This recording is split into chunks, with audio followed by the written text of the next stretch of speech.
Welcome back to the channel. I'm the Fantasy Football Strategist, and by the end of the video, you will have one dark horse candidate at quarterback, running back, wide receiver, and tight end that could very well finish number one at their position in 2024. Please remember to like and subscribe. Let's get into the video. My dark horse candidate to be the number one quarterback is Arizona Cardinals quarterback Kyler Murray. Fun fact, he finished as a top 10 quarterback in his first 3 years, and he only played 14 games in his third year. He did, however, in his fourth year, suffer an ACL tear, which knocked him out after 11 games, and then he only played 8 games in the second half of this past season, so he's lost a little bit of steam in terms of his fantasy rankings. But make no mistake, he has every bit of the upside in which he possessed as a rookie, and especially in his second year, this current day. So, when reviewing the number one overall finisher at the quarterback position the past couple of years, the number one finisher at the quarterback position has averaged 654.4 rushing yards per season. This was a max of 1,206 yards by Lamar Jackson in 2019, and a low of 358 by Patrick Mahomes in 2022. In his first 3 healthy seasons, Kyler Murray averaged 595 rushing yards per game. This was actually higher than 3 of the past 5 number one finishers at the quarterback position. That's right, it's higher than 2023 Josh Allen, 2022 Patrick Mahomes, and 2020 Josh Allen. This means that Kyler Murray very well possesses an average rushing ability throughout his career to finish as the QB1. Now, I know what you're thinking. He suffered an ACL tear. Do we think that might inhibit his rushing upside? I sure don't think so. If he had played all 17 games, he was on pace for 518 rushing yards. 518 rushing yards is definitely enough if he were to have enough passing touchdowns and rushing touchdowns to finish as the QB1 in any given year. Looking at his situation, there are definitely things to like. Going back to his QB3 finish in 2020, that's when he had dominant ex-wide receiver DeAndre Hopkins when he was still balling out. Since then, DeAndre Hopkins was injured the next 2 years, and then he left for the Titans this past year. He's really sorely missed having an elite wide receiver. Hollywood Brown is a fine number 2, a really good number 2 as a matter of fact. But make no mistake, Hollywood Brown is definitely not an elite wide receiver, and he's sorely missed having one. Well, 4th overall in the 2024 draft, want to know who they drafted? Well, only one of the most heralded wide receiver prospects of all time, Marvin Harrison Jr., son of former Colts Hall of Famer Marvin Harrison Sr. He is a fantastic prospect who is an elite route runner and technician on all 3 levels of the field. He has amazing hands. He's dominant in the red zone. Pass interference means nothing to him. He is going to help Kyler Murray so much. But then they also have star emerging tight end Trey McBride. Fun fact, he beat out Sam Laporta from the moment he was the starter in Arizona through the end of the season in terms of the top point scorer at the tight end position. Those 2 weapons are very good for him. Thinking about that, having a star tight end and a probable star wide receiver is really going to help him. They also have Michael Wilson, who's okay. They have James Conner in the backfield. He'll play a couple games and get hurt, but they did draft Trey Benson. The importance of this is it's going to provide some stability in the running game so that it can take the load off of Kyler Murray and allow him to play more free. Another thing to consider, the defense should be absolutely awful this year. Fun fact, they gave up the 2nd most points in the entire NFL this past year with 455. You really shouldn't expect anything different this year. They are going to need to pass if they want to win games this year. That's really going to help boost Kyler Murray's stats this year, and really all you care about is fantasy points, and that's really going to help him. Another thing to consider is fresh off an ACL tear, if he would have played a full 17 games, he would have finished as the QB6 overall. He's going to have an entire offseason to help rehab and get back to where he was in terms of his athleticism. Along with the fact that he would have had over 500 yards this past year if he would have played a full slate of games. And he really has all of the upside he previously had. It's just now he has what's presumably an elite bona fide wide receiver one in Marvin Harrison. Things are definitely trending upward for Kyler Murray. Looking at where he's going in redraft, he's going off the board as the QB9. Let's think about that. This past year, with only Trey McBride, he was on pace to be the QB6. Well, their defense is still terrible. They drafted Marvin Harrison Jr. They still have Trey McBride, and he's being drafted 3 slots lower. Take advantage of that ADP, and you just might have the QB1 overall on your hands. All right, my dark horse candidate for RB1 overall in 2024 is Ravens running back Derrick Henry. He's finished as a top 10 running back in 4 of the past 5 seasons. He was also on pace in 2021 to be a top 10 running back before being hurt after 8 games. So if he would have been healthy, he would have been a top 10 running back each of the past 5 years. He's also been a top 5 running back in 3 of the past 5 years. Looking at RB1 overall finishes from 2019 through 2023, or the past 5 years, the RB1 averaged 19.8 touchdowns per season. This was a max of 21 and a low of 18. Well, Derrick Henry's had 17 and 18 in a season before. It is, however, important to contextualize his situation throughout his career. Yes, he's been fed a ton of carries, and he was a workhorse, but the situation really wasn't the best. His offensive line was decent at times to very poor recently. It really regressed throughout his career, as did his situation. At the peak of his situation, they only had Ryan Tannehill at quarterback. They did have A.J. Brown at wide receiver, but really, besides those two, Jonnu Smith was their best player. So it's not as if he's been in a fantastic situation conducive to fantasy success. He's also had Mike Vrabel as his head coach. A defensive-minded head coach, and really just not inspiring, honestly. So even though he had this incredible workload, the situation just was not the best. And they traded A.J. Brown in 2022, so the past 2 years, there's been no one else around him to be a receiving threat. It's made life really challenging for Derrick Henry. So now that we've discussed the fact that his past situations haven't been as conducive to fantasy success as you would prefer, let's talk about where he is now. He is a member of the Baltimore Ravens. A couple stats from 2023. They finished with 541 rush attempts, which was first in the entire NFL. Well, that's great, and that's going to be great for Derrick Henry. They also finished first in total rushing yards with 2,661. And that's with the likes of J.K. Dobbins for half of a game, Gus Edwards, half of a season of Keaton Mitchell. And none of these running backs are remotely close to as talented as Derrick Henry. They also finished third in the NFL in yards per carry as a team. Once again, that's probably going up with Derrick Henry in the fold. And they finished fourth in the NFL with 26 rushing touchdowns, which was only one away from the leader, which was a 3-way tie at 27.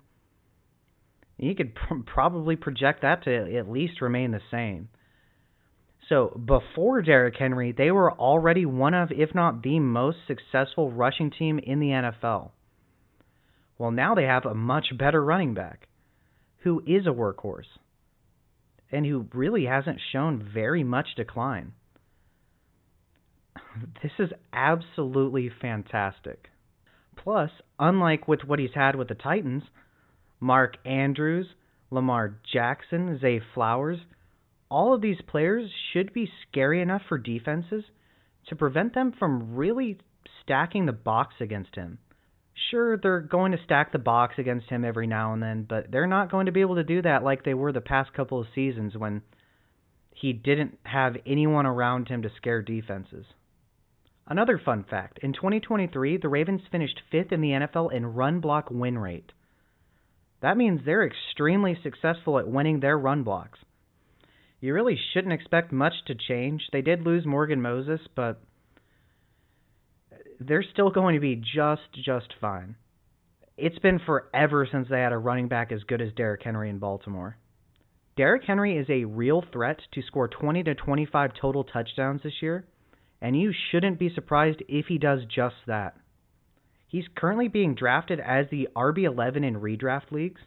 I think that's a good value. I would be shocked if he finishes anywhere lower than the RB10, assuming he plays all 17 games. And I'd more so project him to be in the 6 to 7 range overall. And he absolutely has the ceiling, especially if he gets that touchdown upside this year, to finish as the number 1 running back in 2024.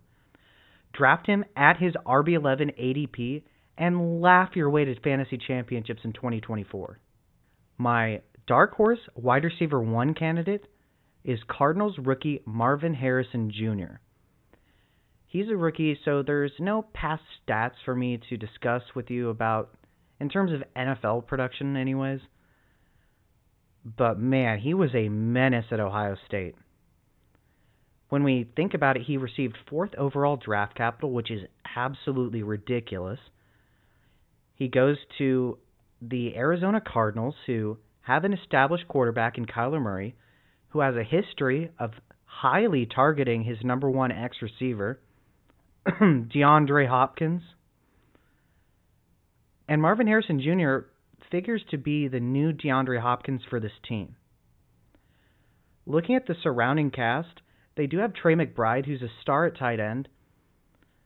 But in terms of wide receiver competition, there's none. They have Michael Wilson. Really, there's nobody that's going to be taking away targets from Marvin Harrison Jr. He and Trey McBride are absolutely going to receive over 50% of these targets. I suspect Marvin Harrison Jr. could finish at the low end around a 25% target share, but I think he'll creep more towards the 30% mark, especially given the lack of talent around him.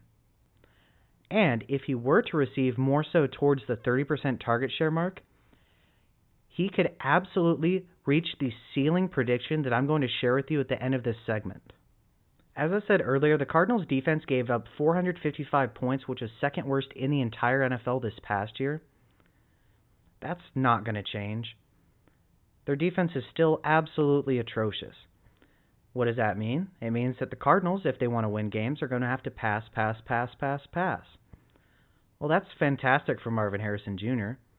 He's going to receive reasonably accurate targets from Kyler Murray. He's going to be the dominant number 1 wide receiver on this team. Oh, and by the way, he has absolute positional versatility. He could be the X, the Y, or the Z. He can dominate against man press coverage from the X position. Give him a free release and he's gone from the Z position. And from the slot, he has a surprising amount of agility. He is most likely to be the DeAndre Hopkins of this offense and be the X for the most part. Michael Wilson will probably play Z, maybe Greg Dortch in the slot. Once again, not inspiring, at least besides Marvin Harrison Jr. The last time Kyler Murray had a dominant X wide receiver that was healthy the entire year was DeAndre Hopkins. There is an absolute possibility in a Cardinals offense that Marvin Harrison Jr. has the upside to be the number 1 wide receiver. So as I discussed earlier, the outcome is most likely in the 25 to 30% in terms of his target share. If he were to receive more towards the 25% target share range, I think he'd be able to clear 1,100 yards with ease. But if he's able to get more towards that 30% target share range, he could clear 1,500 receiving yards even as a rookie. I mean, Puka Nacua almost did that this past year. Justin Jefferson had a fantastic rookie year. Jamar Chase. Really, it's not that uncommon for a good rookie wide receiver to have a dominant fantasy season in their rookie year. He was also dominant in the red zone in college. The past 2 seasons, he's had 14 touchdowns each year. And if he had had C.J. Stroud this past year, he would have absolutely eclipsed that mark. He had Kyle McCord instead, so he finished with 14 in both years. He also was double covered, and I mean he was actually facing real double coverage about 17% of the time. That's astronomical for a collegiate receiver. And that just shows, despite the talent Ohio State had on offense, just how terrified defenses were of MHJ. The past 5 seasons, the wide receiver 1 overall has averaged 388.87 fantasy points per game.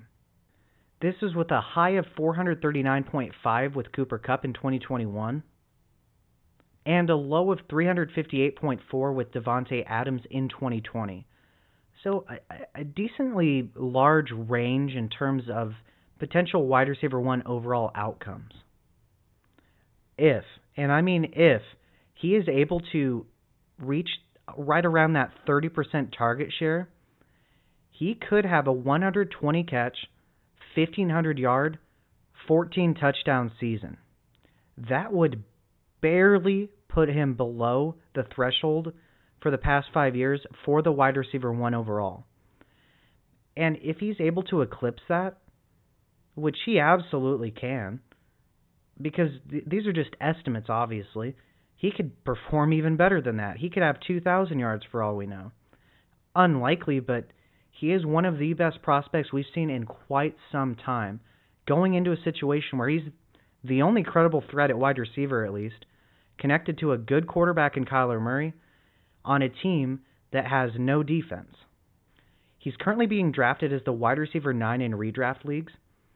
I think that's pretty fair, but make no mistake, he has the upside to easily eclipse that ADP and potentially be the number 1 wide receiver in fantasy football in 2024. Get him at wide receiver 9 every single time and win your fantasy championships. And finally, my dark horse candidate to be the tight end 1 overall in 2024 is Bills tight end Dalton Kincaid.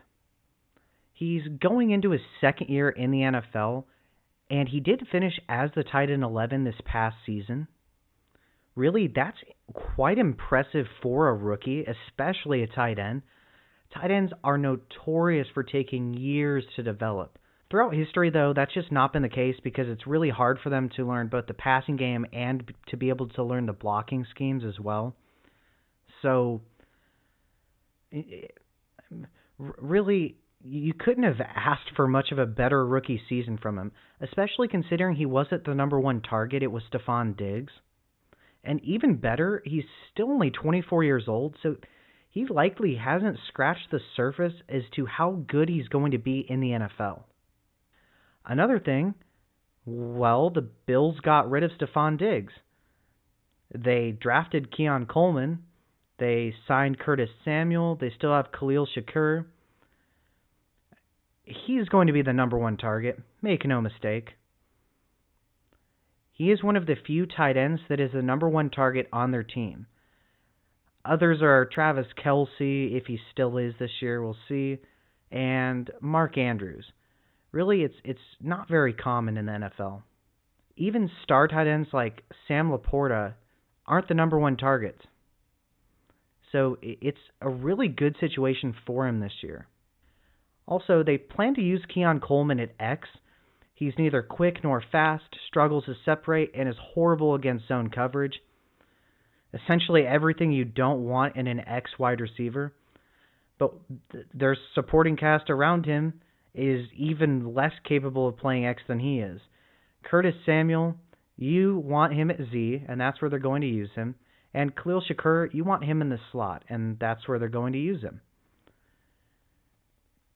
So the point to gather from this is that the presumable threat would be Keon Coleman, but it appears, at least in my estimation, they're going to grossly misuse him, which would be fantastic for Dalton Kincaid. Really, Dalton Kincaid should receive more targets this season and be the number one target earner on this team. Another thing to like, the Bills had an exodus of talent in their defensive backfield. Both starting safeties are gone, Tre'Davious White's gone. Their secondary is going to be absolutely terrible. They are going to have to pass to stay in games all season long. And who's going to be the primary beneficiary of that? Dalton Kincaid. Another reason to like him. He only scored 2 touchdowns this past year, which sounds like an odd reason to like him. He is absolutely due, however, for positive touchdown regression, especially with the loss of Stephon Diggs and them projecting to use Keon Coleman at X. Somebody has to score all the touchdowns through the air. Now, we know Josh Allen's going to get plenty through the ground. James Cook might get a couple. Ray Davis should get a decent amount as well. But there are going to be passing touchdowns to go around. Khalil Shakur and Curtis Samuel and Keon Coleman, although Keon Coleman should be a good red zone threat, they're not going to take all the touchdowns away. There's going to be a good amount of opportunity for Dalton Kincaid. It shouldn't shock anybody if he finishes with around 6 to 8 touchdowns this season. So, something to consider this past season, Sam Laporta finished as the tight end 1 with 86 catches for 889 yards and 10 touchdowns. Really, with Travis Kelce declining, there's opportunity for other tight ends to finish as the tight end 1 now. Dalton Kincaid could have a better year than that. Now, it might not make sense to project him for 10 touchdowns, but he could have over 100 receptions for 1,100 yards and 6 to 8 touchdowns. That shouldn't surprise anybody. Someone's going to have to step up in this offense, and it's probably not going to be Curtis Samuel. It's probably not going to be Khalil Shakur. It's probably not going to be Keon Coleman, who they're going to misuse. It's probably going to be Dalton Kincaid. Looking at where Dalton Kincaid is being drafted, he's being drafted as the tight end 5 in redraft. I think that's pretty fair. He should finish right around there, but he absolutely, make no mistake, could be the tight end 1 in 2024 fantasy football. Draft him at his tight end 5 ADP and laugh your way to fantasy championships in 2024. So, to conclude things, my dark horse candidate for QB1 overall is Cardinals quarterback Kyler Murray. My dark horse running back to finish number 1 overall is Ravens running back Derrick Henry. My dark horse candidate to finish number 1 at wide receiver is Marvin Harrison Jr. of the Arizona Cardinals. And my dark horse candidate to finish as the tight end 1 in 2024 is Bills tight end Dalton Kincaid. But what do you think? Do you agree, disagree? Let me know who your dark horse candidates are in the comment section. So that concludes my dark horse candidates for 2024 fantasy football. I'm the Fantasy Football Strategist, your NFL breaking news source, and the dynasty and redraft implications behind said news. Please remember that I am building a library of information with which you can use to dominate your fantasy football leagues in 2024 and beyond.